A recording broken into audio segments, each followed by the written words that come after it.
အားလုံးပဲမင်္ဂလာပါ Forever Ghana Facebook နဲ့ TR YouTube Channel တို့ကနေကြိုဆိုပါရစေကျွန်တော်တို့ဒီကနေ့မနက်မှာတော့ Arsenal တင်းနဲ့ပတ်သက်တဲ့သတင်းကြောင်းလေးနဲ့လာဆွေးနွေးသုံးသပ်ကြည့်အောင်ပါအရင်ဆုံးအနေနဲ့ကျွန်တော်တို့ Arsenal တင်းနဲ့ပတ်သက်ပြီးတော့ဒါ Cristiano Ronaldo ရဲ့ပြောကြားချက်လေးနဲ့အရင်ဆုံးဆွေးနွေးသုံးသပ်ကြည့်ခြင်းနဲ့ဒါကပါလဲဆိုတော့မီဒီယာတွေက Ronaldo ရဲ့မင်းအနေနဲ့ဒီယာဒီ Premier League Champion ကဘယ်အသင်းဖြစ်တဲ့နဲ့ထင်လဲဆိုပြီးတော့မေးထားတယ်ဒီနေရာမှာကတော့ဒါ Cristiano Ronaldo ကPremier League ကအရန်ကိုထူခြားလွန်းတဲ့ league တစ်လီပါဒီ league မှာတူညီလွန်းတဲ့အသင်းတွေပုံစံတူအသင်းတွေအများစွာရှိနေပြီးတော့ဒီယာဒီဘယ်အသင်း champion ဖြစ်မယ်ဆိုတာထက်ဒီယာဒီကျွန်တော်တို့အကုန်လုံးမြင်တွေ့နေရတဲ့အတိုင်းပဲ Arsenal အသင်းကဒီယာဒီ Premier League champion ဖြစ်သွားနိုင်တယ်ဆိုတာကတော့ကျွန်တော်တို့ညင်းစရာမရှိဘူးဆိုပြီးတော့ Ronaldo က Arsenal အသင်းနဲ့ပတ်သက်ပြီးတော့ပြောကြားထားပါတယ်ဒါတစ်ဆက်တည်းမှာပဲကျွန်တော်တို့ Arsenal အသင်းရဲ့ဒါဘယ်လိုပြောမလဲကစားသမားဟောင်းပေါ့လေ Granit Xhaka ပေါ့ Granit Xhaka ကဒ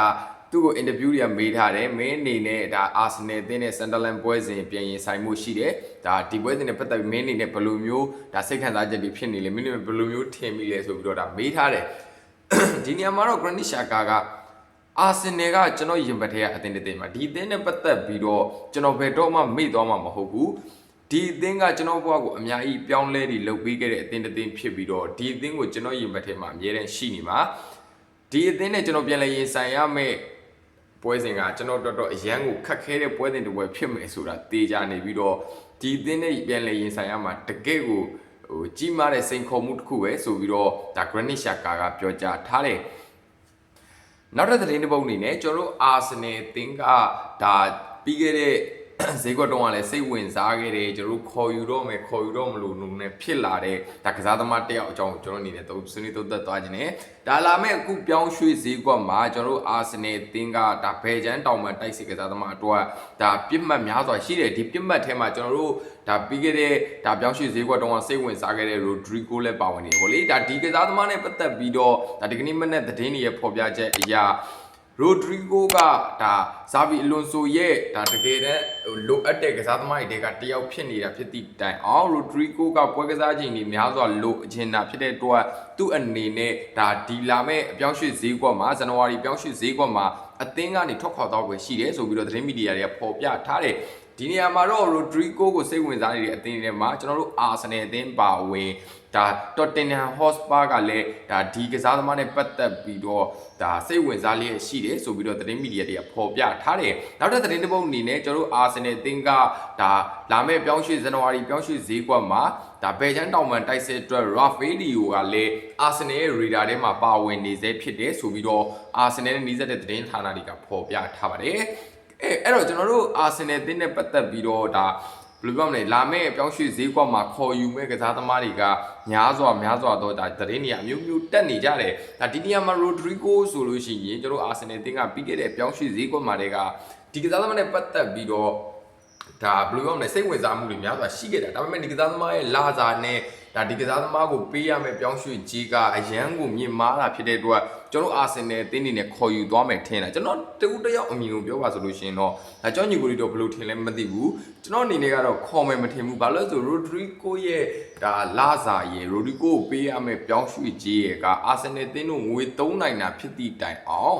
်တလောက်ကြီးပေးပြီးခေါ်သွားလိမ့်မယ်လို့ကျွန်တော်အနေနဲ့မထင်ဘူးပြောရည်ဆို Arsenal ကအခုနောက်ပိုင်းဒါလူခေါ်ယူမှုတွေမှာဆိုလို့ရှိရင်အရန်ကိုစီးစနစ်ကြခဲ့ပြီးတော့ဒါဘယ်လိုပြောမလဲလာစာများတဲ့ကစားသမားရေလို့ဒါ Arsenal အသင်းမှာများများဆဆရှိမနေဘဲနဲ့ဒါအခုကျွန်တော်တို့ Arsenal အသင်းရဲ့လာစာများဆုံးကစားသမားစရင်းထဲမှာဆိုလို့ရှိရင် Kai Havertz အပါဝင်ဒါ Bukayo Saka ရဲ့ဒ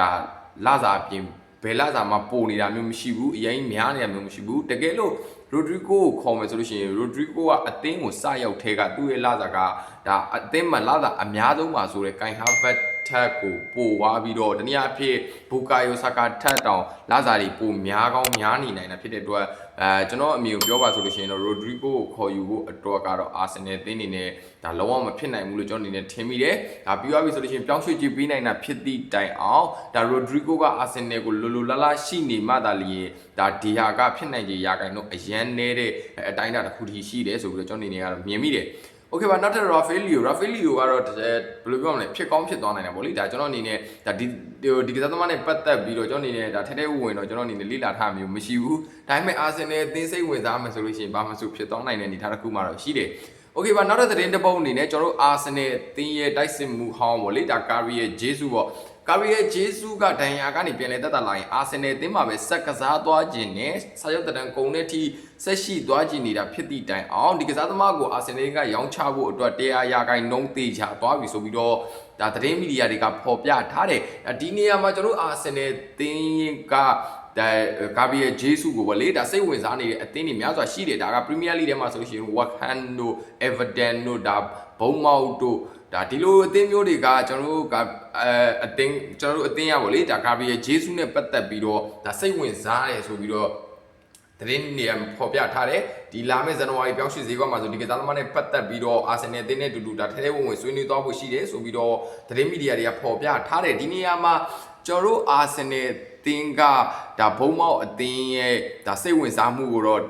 ပြန်ပြီးတော့ချိတ်ဆက်သွားဖို့ရှိတယ်ဆိုတဲ့သတင်းတွေကလည်းမျိုးမျိုးတက်နေတယ်ဒါကဘာလဲဆိုတော့အကြောင်းရင်းရှိတယ်ဗျကျွန်တော်တို့ Arsenal အသင်းကဘုံမောက်အသင်းရဲ့တောင်ပန်ကစားသမားလေးပေါ့လေဒါဂါနာသားလေးဒါအန်တိုနီယိုဆမီညိုကိုလည်းဒါစိတ်ဝင်စားနေတာဖြစ်တဲ့အတွက်ဒီကစားသမားနဲ့ကျွန်တော်တို့ Arsenal အသင်းက Gabriel Jesus နဲ့ကိုအလဲထပ်ပုံစံမျိုးတနည်းအားဖြင့်ပြောင်းရွှေ့ခြင်း plus Gabriel Jesus ဆိုတဲ့ဒါပုံစံမျိုးတွေနဲ့ဒါဒီကစားသမား2ယောက်ကို changes လုပ်သွားနိုင်တယ်ဆိုပြီးတော့လည်းသတင်းမီဒီယာတွေကဖော်ပြထားတယ်